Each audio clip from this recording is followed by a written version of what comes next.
messieurs, bonsoir. Merci de nous rejoindre dans NCTV Actu. Dans l'actualité ce soir, les annonces du gouvernement, notamment sur le budget primitif de l'Agence sanitaire et sociale.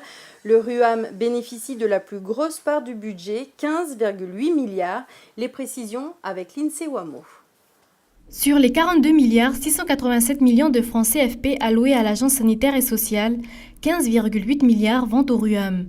Devant la situation difficile que connaît depuis quelque temps la CAFAT, le conseil d'administration de l'Agence sanitaire et sociale a jugé d'attribuer à ce régime la plus grosse part de son budget. Un choix vu d'un bon œil par l'exécutif calédonien. Je rappelle que les dépenses du RUAM sont d'environ une soixantaine de milliards par an. Elles sont pour beaucoup un peu plus de 80% assumées par les cotisations que perçoit le RUAM, les cotisations des salariés, les cotisations des fonctionnaires et les cotisations des employeurs. Mais les dépenses sont supérieures et c'est la différence entre ces cotisations et ces dépenses qui crée le déficit et qui est aujourd'hui, en tout cas ce différentiel, inférieur à 16 milliards.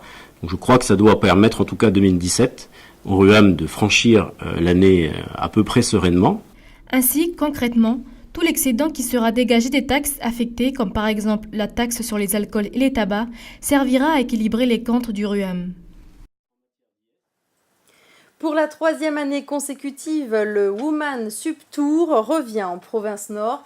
Au programme, une initiative à la pratique du stand-up paddle sous toutes ses formes. Le public visé, les femmes et les enfants.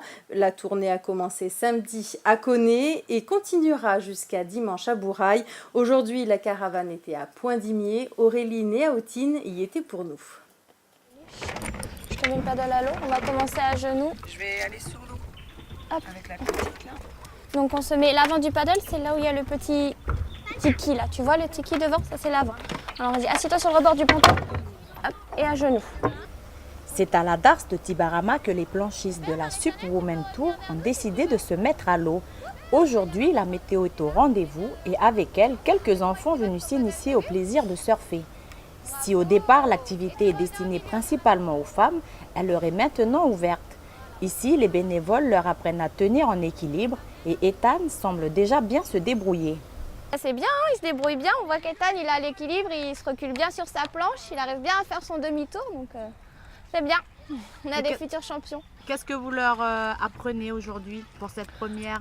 Déjà bien le coup de rame, bien mettre la rame dans l'eau, inverser les mains sur la rame, pas évident, tourner, faire le demi-tour. Et puis éventuellement, s'ils sont agiles comme Ethan, on peut se déplacer sur la planche, travailler l'équilibre et faire le demi-tour sur l'arrière. Pour la troisième année consécutive, ces passionnés du paddle se déplacent en Province Nord pour faire encore plus d'adeptes. C'est un bilan plutôt positif que dresse Catherine, une bénévole. On aime bien aller à Koné parce que après notre premier passage il y a 2 ans, ils ont monté un club de paddle. Et d'ailleurs, ils attendent des adhérents, ils sont déjà un petit nombre. En 2016, 300 personnes ont été initiées à la pratique du paddle. Cette année, les bénévoles espèrent voir ce nombre augmenter.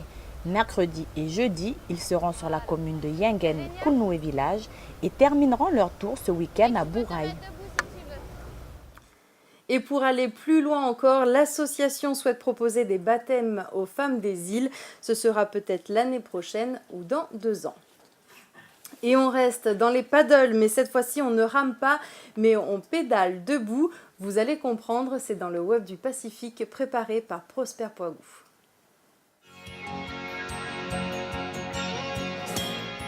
Il fait fureur aux États-Unis et on peut le trouver en Nouvelle-Calédonie. Le Mirage Eclipse est une invention qui devrait révolutionner la pratique du stand-up paddle. La planche n'est plus propulsée à la force des bras via une pagaie, mais par la force des membres inférieurs qui actionnent des pédales. La stabilité est renforcée par le guidon ajustable qui permet de s'équilibrer et de faire tourner la planche. En enlevant la difficulté de maîtriser la pagaie et la synchronisation entre le haut et le bas du corps que cela implique, le stand-up à pédale rend le SUP aussi facile que la marche à pied. Attendez-vous donc à voir vos grands-parents vous suivre sur l'eau.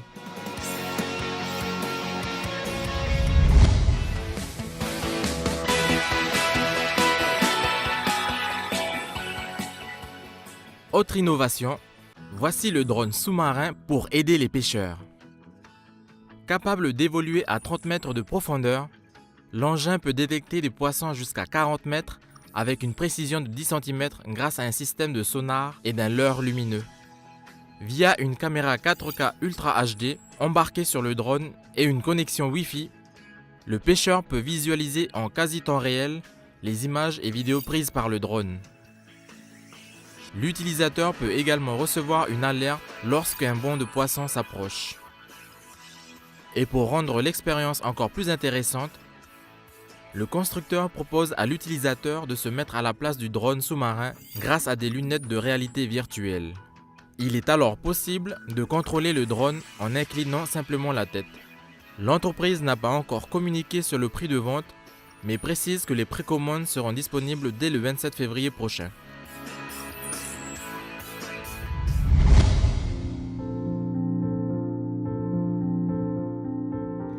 Voici à quoi pourrait ressembler la première cité flottante dans un lagon polynésien tel que l'a imaginé l'Institut américain Seasteading. Selon ses membres, il rassemble des experts et des investisseurs ayant pour objectif de développer des cités flottantes en s'appuyant sur des technologies innovantes et respectueuses de l'environnement. Ce concept repose sur des plateformes flottantes modulaires qui peuvent être propices à l'implantation de résidences ou d'activités économiques comme des parcs d'affaires, des activités aquacoles ou encore des instituts de recherche. Utopie ou réalité, le directeur exécutif du Seasteading Institute a signé un communiqué sur Internet dans lequel il affirme que le président polynésien signera un protocole d'entente dans 3 jours. Vous le voyez, la mer donne des idées. Eh bien, à Point-Bout, depuis hier, l'association Omnisport de Népouy propose pour son centre de loisirs sur le thème mer et pirates un jeu grandeur nature. Une vingtaine d'enfants âgés de 7 à 9 ans doivent ensemble confectionner leur propre jeu de société. L'objectif, faire le tour de la Nouvelle-Calédonie pour découvrir au travers de questions le pays et sa géographie. C'est un reportage sans commentaire d'Océane Zobler. La bâche bleue, ça va être la bâche pour la mer, voilà, exactement. Les plus grands, à main levée, ils vont faire donc l'île des Pins et Bélep. Et après, on va dessiner Bélep puis c'est toi qui fais, hein, parce que je dessine bien. Ah, petit feignant. Mais moi, je dessine mal. Ah, petit feignant. Mais regarde, il y a une île là. Voilà Bélep, mais c'est facile. Et dessine-la. En fait, on fait un jeu comme ça, mais en géant. Il y a deux bouteilles. Enfin, on fait des bouteilles pour faire des personnages. Et après, on est en binôme, puis on lance le dé pour faire le tour de la Calédonie pour répondre aux questions. Il y a une partie du groupe qui va commencer les poupées avec du journal, tout ça, ils vont mélanger avec la colle, coller le journal et faire leur moulage en fait, de personnages. Et puis une autre partie où il faut absolument qu'on finisse les carrés qui vont être entourés autour de la Nouvelle-Calédonie pour marquer tous les noms des communes. Donc il y a tout ça à finir. Après, plus tard, ils pourront les détacher éventuellement et faire un jeu où il faut qu'ils retrouvent par exemple où se situe dans la carte Wegoa, Kuawa. J'ai envie de faire un personnage avec une salopette et un short. C'est intéressant parce qu'ils exploitent leur créativité et dextérité. Et en même temps, ça les initie aux règles. Et donc, ils découvrent leur pays en s'amusant aussi. À la fin du journal, on va mettre dessus la bouteille avec de la colle pour qu'on commence le pion qu'on va faire. Voilà, il y a du tissu. Tiens, tu peux aller chercher le tissu qu'il y a dans le sac en carton là-bas. Ouais.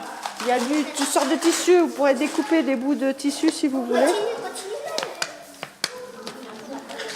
La dame de Ludobus reste une semaine avec nous et ensuite on reprendra ses idées pour pouvoir continuer ces jeux de société-là, ce grand jeu. NCTV Actu, c'est fini pour aujourd'hui. Merci de nous avoir suivis. Je vous donne rendez-vous demain pour une nouvelle édition.